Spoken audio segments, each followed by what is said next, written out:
अस्सलाम वालेकुम नाज़रीन, मैं हूं असनाद मलिक अपने नए प्रोग्राम के साथ। नाज़रीन, दो मौज़ूआत पे बात करेंगे।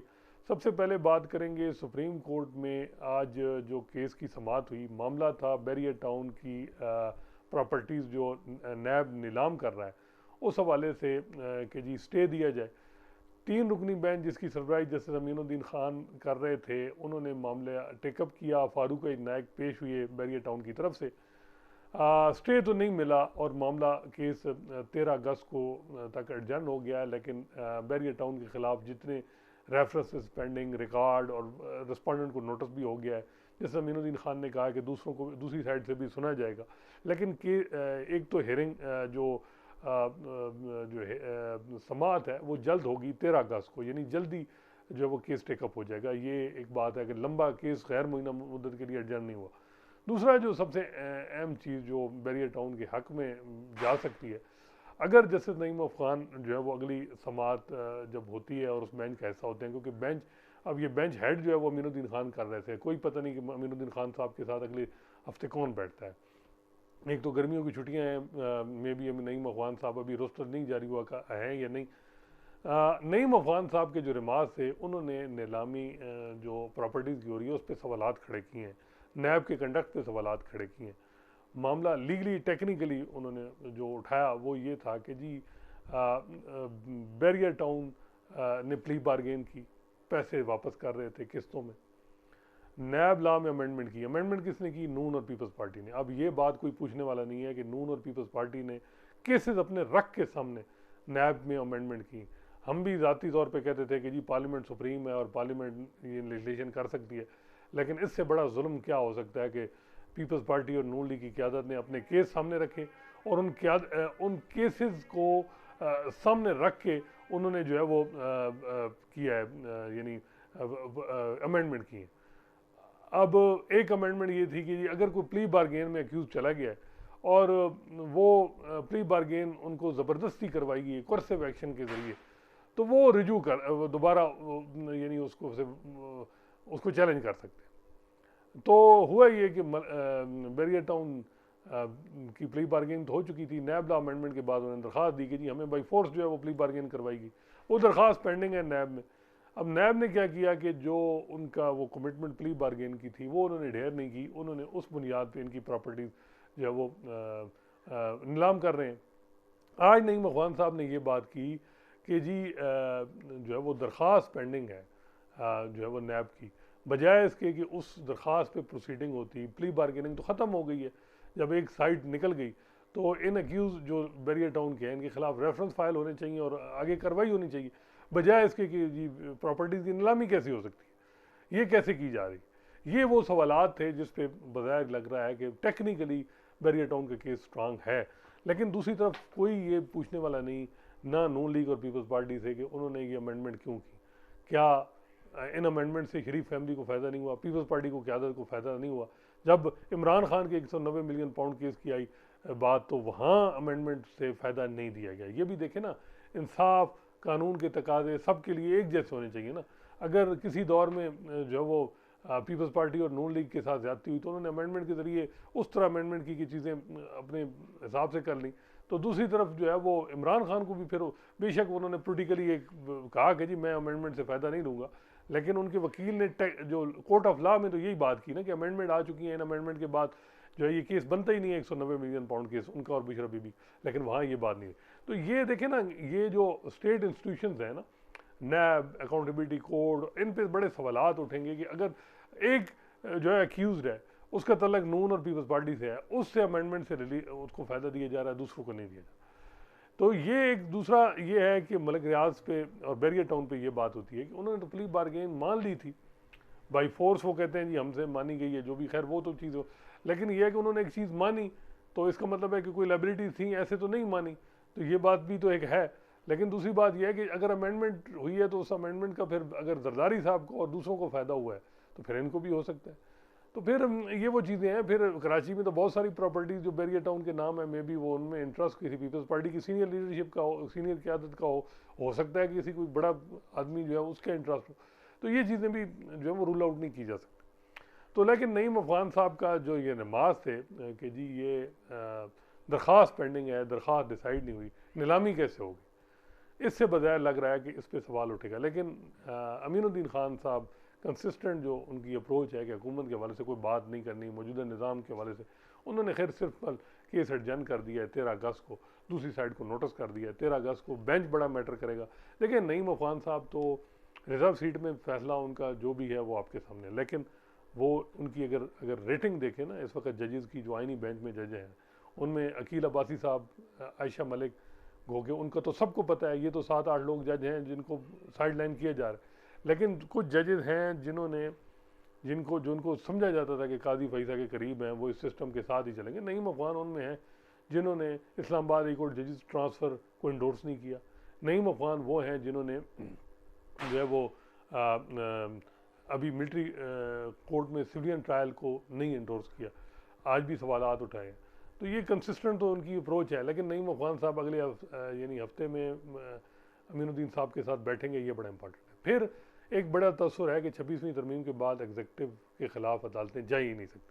बहुत से लोगों का कहना है कि रिलीफ तभी मलिक रियाज को मिलेगा जब एग्जीक्यूटिव के साथ उनकी out of court behind the scene settlement होगी। जिस तरह इमरान खान का कहते हैं ना कि इमरान खान की रिहाई मुमकिन नहीं है अदालतों के ज़रिए जब तक उनकी सेटलमेंट ना हो, इसी तरह मलिक रियाज का भी ये है कि अदालतें अव्वल तो अब देखें ना, इस्लामाबाद हाई कोर्ट में अभी फैसला बाद में आ रहा है, नीलामी की शेड्यूल जारी हो गया है, रात को खबरें एक तरफ से आ जाती हैं कि जी इस्लामाबाद हाई कोर्ट ने रिजेक्ट कर दिया, इस्लामाबाद हाई कोर्ट अगले दिन ऑर्डर कर रहा है। एक तो इस वक्त जजेस का कोई जिसे कहते हैं कोई उनको असर ही नहीं है एग्जीक्यूटिव को, उनको लिफ्ट ही। देखिए उन्होंने जजेस को कहा 27 लाख तनख्वाह कर दी है, नई हुंडा सिविक गाड़ी दे दी, नए बावर्ची भी आ गए हैं कुछ जजेस की जो नहीं थे या जो भी। लेकिन वो सारी चीज़ें हैं कि जो वो ये सारी चीज़ें हो रही हैं, तो जहाँ एग्जीक्यूटिव की इंटरेस्ट होंगे बहुत ज़्यादा, वो मेरा नहीं ख्याल कि हुकूमत जो है वो ये जो मौजूदा अदलिया है ये को खिलाफ जाए। कुछ जजेस हैं बीच में जो सवालात उठा सकते हैं, और बहुत से लोगों का कहना भी ये है कि फैसला जो भी करेंगे, लेकिन तसर ये देना चाहिए जजेस को कि हाँ भाई हम थोड़े से इंडिपेंडेंट इदारा हैं, ये एक तसर। तो अब ये इतलात भी आ रही है कि इमेज बिल्डिंग की भी बात हो रही है कि अदलिया में इमेज बिल्डिंग आपको में भी कोई 1-2 केसेस में आए कि यार इमेज बिल्डिंग की जाए, बहुत हो जाए। लेकिन जहाँ तक यही अफरीदी साहब का कहना है यानी तल्लक है, वो तो इस मामले में वो तो बिल्कुल उनको तो उनसे कोई बात भी करे तो वो कहते हैं जी मेरे बस में नहीं है, क्योंकि मैं आईनी बेंच का हिस्सा नहीं हूँ। तो उनके बस में है क्या, फिर वो चीफ जस्टिस ऑफ पाकिस्तान है सारा कुछ। लेकिन मसला ये है कि वो इन्जॉय कर रहे हैं। देखें उन्होंने अब सैर की या जो भी कहें, या उन्होंने हर रजिस्ट्री में गए, बलूचिस्तान गए, लाहौर गए, पेशावर गए, कराची गए, हर जगह गए, हफ्ता हफ्ता उन्होंने गुजारा, वकीलों से मुलाकात की, प्रेस रिलीजेज आ जाती हैं। या अफरीदी साहब तो बड़े मज़े के, यानी अगर कोई बंदा ये ना सोचे ना कि मैं इंडिपेंडेंस ऑफ जुडिशरी है नहीं है, इससे इंस्टीट्यूशन कितना हमारा डैमेज हुआ है, अंडरमाइन हुआ है, अगर ये सोच ना हो तो फिर तो बल्ले ही बल्ले हैं ना कि भाई जज है, उसकी तनख्वाह 27-28 लाख, 4-5 गाड़ियाँ हैं, सारन बज रहे होंगे, और आगे पूरी सुप्रीम कोर्ट की एम्पायर जो है 24-25 जजेस का चीफ जस्टिस है। किसी जज ने जो है वो कोई मसला है, कोई परेशानी है, कोई छुट्टी लेनी है, वो भी यही अफरीदी साहब इस पर बाजार लग रहा है कि वो खुश है कि भाई हम यानी बड़ा ठीक हो रहा है। तो खैर अब बाजार ये लग रहा है कि जैसे नईम अख्तर अफगान ने नीलामी पे सवालात उठाए हैं, अगर वो अगले दफ़ा बेंच में होंगे तो फिर ये केस बनता है। और यही बात नायक साहब ने भी की कि मेरा भी यही केस है कि नीलामी जो है वो जब हमारा एप्लीकेशन पेंडिंग थी तो क्यों की। लेकिन दूसरी बात है सरफराज डोगर साहब, उन्होंने क्यों रिजेक्ट किया।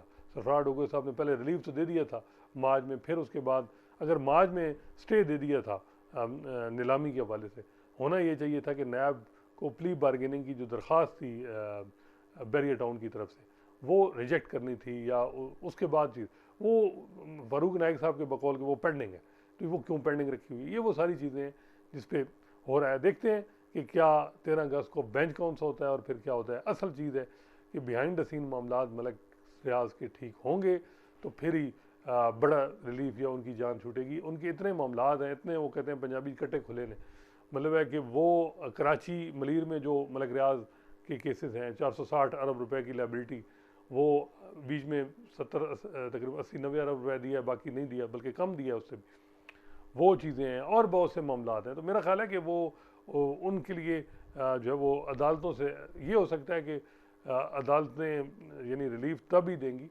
जब एग्जीक्यूटिव से उनकी कोई सेटलमेंट होगी। बाकी मुश्किल लग रहा है कि उनको कोई सब्सटेंटिव रिलीफ मिले। दूसरा जो है मौजू जिस पे बात करनी है वो बड़ा अहम मौजू है कि जैसा कि आपको पता है कि फरवरी में सुप्रीम कोर्ट में 7 जज लाए गए थे और 4 सुप्रीम कोर्ट के जजेस ने दुहाई की कि भाई पहले 26वीं तरमीम का केस होने दें, नए जज ना लाए। या अफरीदी ने उन्होंने नई मंतक दी कि ये जज काम नहीं कर रहे, मुझे काम करने वाले जज चाहिए। टैक्स मैटर के लिए जैसे मियाँ गुल हसन को ले आए, मियाँ गुल हसन साहब ने कितने टैक्स मैटर किए हैं, कितनी लॉ डेवलप किया है, वो आपके सामने है। आइनी बेंच का तो खैर वो हिस्सा ही नहीं है, लॉ डेवलप आइनी बेंच कर रहा है। आइनी बेंच ने टैक्स मैटर में कोई जजमेंट देखे 8-10 महीने हो गए हैं, सुपर टैक्स अभी तक डिसाइड नहीं हो रहा, कोई जजमेंट बता दें 10 पेजेस से ज़्यादा आइनी बेंच की किसी केस में। आइनी बेंच की परफॉर्मेंस हो माशाल्लाह जो भी, लेकिन हुकूमत बहुत खुश है। हुकूमत को चाहिए ऐसे जज थे, ऐसा बेंच था जो आइनी बेंच कर रहा है अपनी रिक्वायरमेंट। लेकिन जो खबर है वो ये है कि सुप्रीम कोर्ट में नए 8 जज हैं।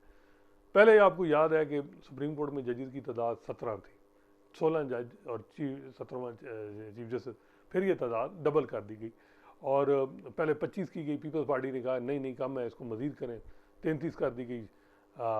अब ये है कि वो जजेस जो हैं वो यानी नए भर्ती किए गए।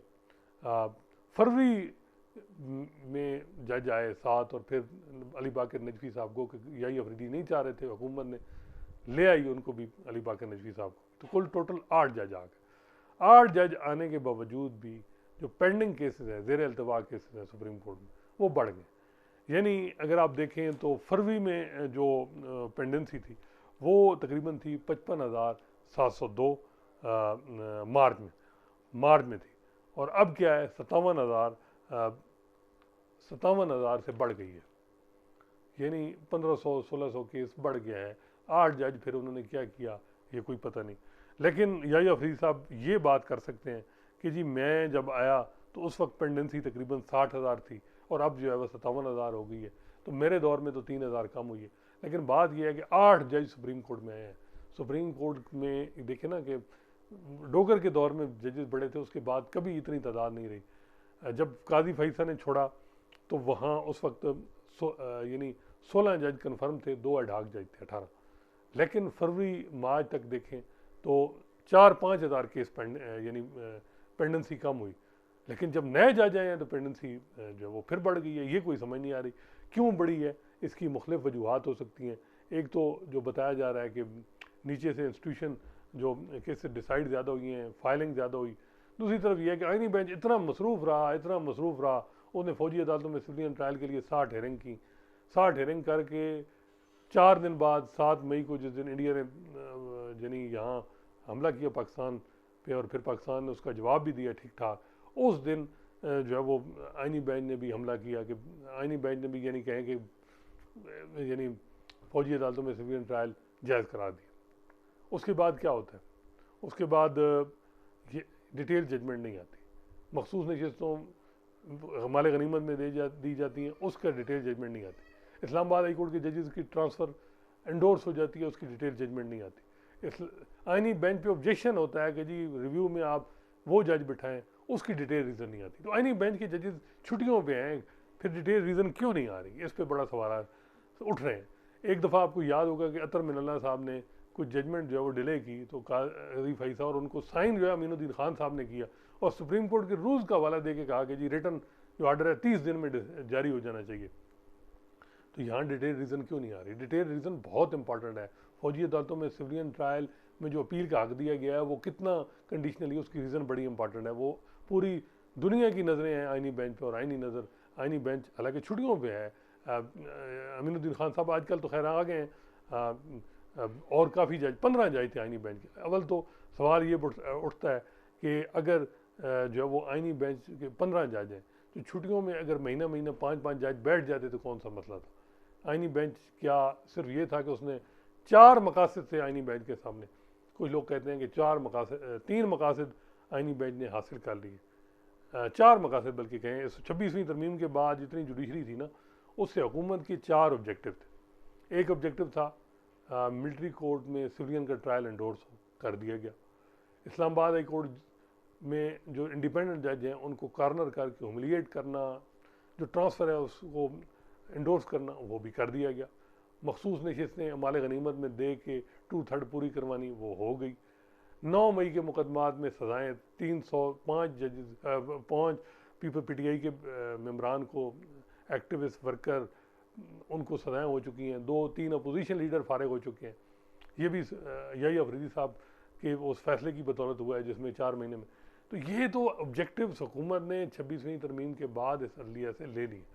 अब कोई और ऑब्जेक्टिव एक आध रह गया होगा, लेकिन यह है कि अब में भी कोई एक आध इमेज बिल्डिंग के लिए कोई काम हो, लेकिन इमेज बिल्डिंग क्या हो सकती है? देखिए, इस रजीम का बड़ा वाज़ेह पॉइंट ऑफ व्यू, ये either you are with us against, ये दरमियानी बात नहीं होगी। या ये अफरीदी साहब जितने मर्जी हों, या ये अफरीदी साहब जो बीच में एक आध डिसेंट कर जाते हैं, हालांकि स्ट्रेटेजिकली वो हुकूमत को नुकसान नहीं पहुँचाते, लेकिन फिर भी वो गुड बुक में वही जज होगा जो 100% जो हुकूमत चाह रही होगी वही होगा। अदरवाइज जो जज थोड़ा बहुत भी आगे पीछे होगा वो फिर गुड बुक में नहीं होगा। और अभी देख लीजिएगा, आईनी बेंच के सरबराह, आईनी अदालत का सरबराह जो आएगा वो वही होगा जो जिसकी परफॉर्मेंस से हुकूमत 100% ठीक होगी। तो खैर, अब ये बताएं कि सारा मकसद क्या? 26वीं तरमीम के बाद यही कहा गया कि जज भर्ती इस वजह से ज़्यादा किए गए कि जी जो वो पेंडेंसी बहुत ज़्यादा है, आम केसेस नहीं होते। तो ये पेंडेंसी फिर बढ़ क्यों गई है, इसका कोई पता है? और ये क्या केस मैनेजमेंट सिस्टम के हवाले से एक रिपोर्ट दी थी जस्टिस मंसूर अली शाह ने।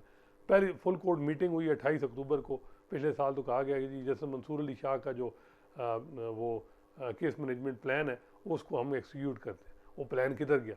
वो प्लान फिर यही अफरीदी साहब अपने प्लान ले आए। देखें, यही अफरीदी साहब रोज़ प्रेस रिलीज जारी कर दें, वो कहें जी मैंने IT में के लिए ये IT सिस्टम ठीक कर रहा हूँ, मॉडल कोड बना रहा हूँ और कुछ कर रहा हूँ, लेकिन प्रैक्टिकली क्या हो रहा है? लुकिंग बिजी डूइंग नथिंग वाली बात हो रही है। सुप्रीम कोर्ट के अंदर इस वक्त डिप्यूटेशनिस्ट जो हैं उन्होंने तकरीबन टेक ओवर कर लिया, वो भी एक पर्टिकुलर सूबे से लाए गए। और जो इस वक्त हालात हैं, जो कम्पिटेंट ऑफिशियल्स हैं, ये भी इतलात हैं उनको साइड लाइन हो गए, करवा दिया गया ये जो भी। तो ये सुप्रीम कोर्ट के अंदर जो है केस मैनेजमेंट सिस्टम का फुकदान है। अंदाज़ा लगाएंगे अब ये यानी 8 नए जज चले, अब इस वक्त 2 एडाक जज तो चले गए हैं, उनकी तो ख़त्म हो गई।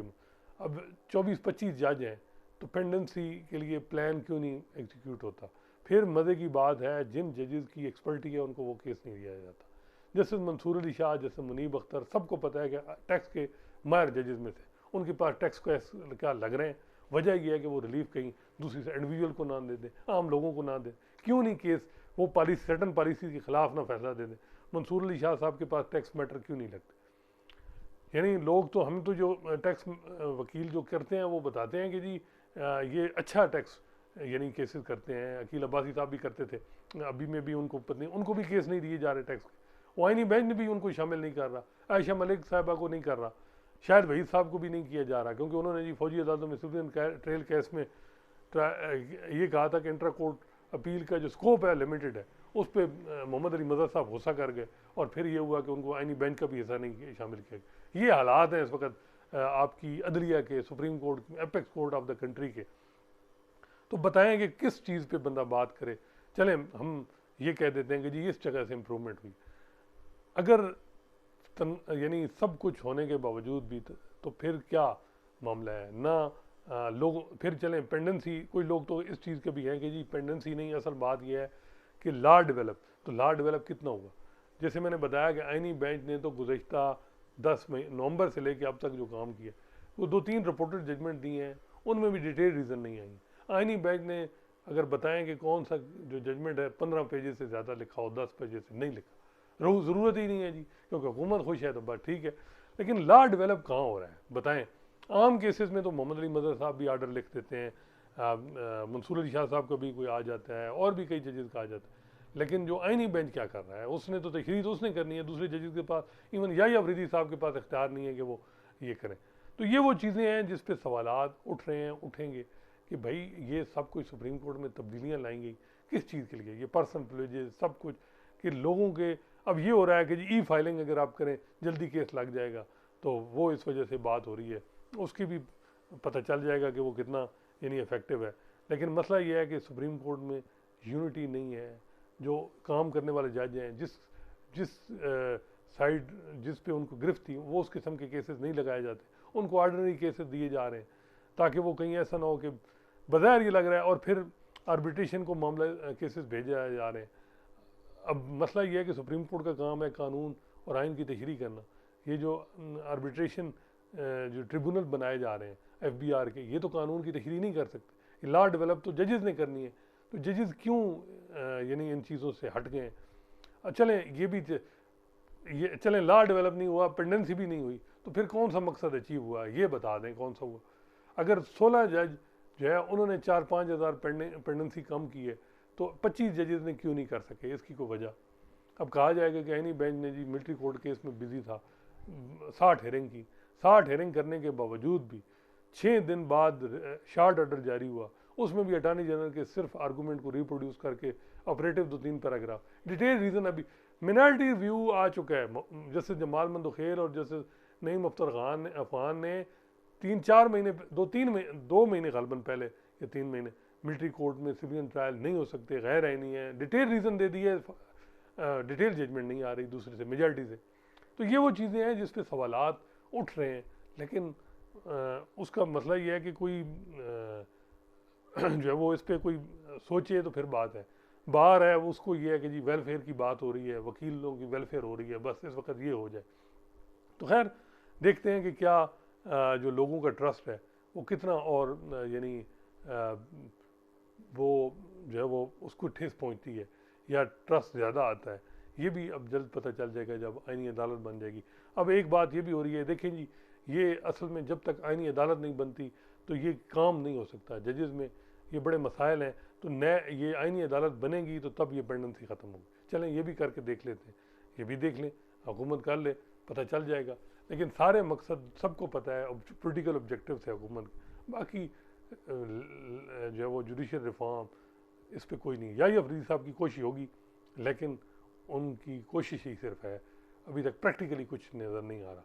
इंशाल्लाह नए मौजू के साथ आपकी खिदमत में हाजिर होंगे। अल्लाह हाफ़िज़।